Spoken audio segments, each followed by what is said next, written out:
So yun nga mga idol at naririto na tayo sa bayan sa kay Kuya Rice. Bale umorder na nga pala tayo dito ng 2 pieces na order at kakain nga muna kami doon ni Meses mga idol. So bale may sakay nga pala tayo pababa at buti na lahat nakakuha tayo ng pasahero pauwi dito sa bayan mga idol. So bale naihatid na nga pala natin yung ating pasahero doon sa may mga pamayanan ng katutubo at doon nga pala lang sila sa sentro mga idol. So bali nagkukwentuhan lang muna kami dyan at naghihintay pa nga kami ng order namin mga idol. So bali nga pareho ating pasahero ay yung dalawang matanda, madalawang senior mga idol dahil magpapasipsip nga pala sila at nakagat daw nga ng pusa. At Martes nga muna tayo diyan at tapos na nga pala tayo dyan kumain mga idol. Parang hindi ko na kaya nga si titignan niya, pira namin sa loob ng 2 linggo. Ay, 10,000 na kami ko. Ba't ko ang nakuha?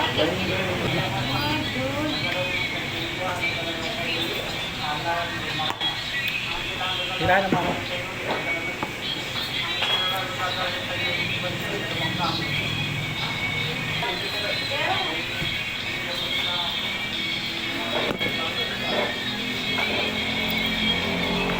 So ayun nga mga idol at nagkakuntuan lang kami ni Meses mga idol. So ako na nga ang naatasan magpasan ng bayar eh.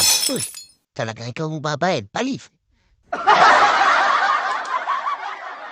So ayun nga mga idol at naglakad na nga tayo dyan at para tayo makakalabas na mga idol.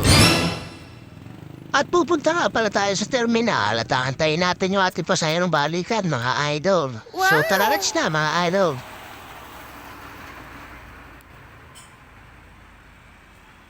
At ayun nga mga idol at naririto na tayo sa ating terminal.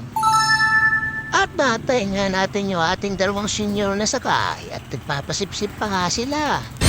Uy, yung mahilig sumipsip dyan. Charis.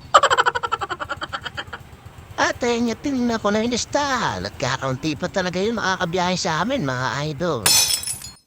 At fast forward nga tayo mga idol at narito na tayo sa Barangay Ikdan.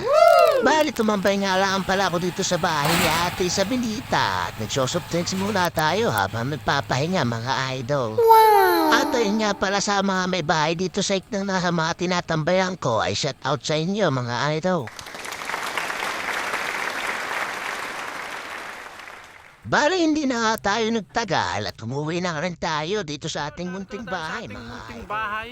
Ayan. So, dito na lang muna tayo mga idol. Tayo nakabalik na hapon na sa ating biyahe. Huhu!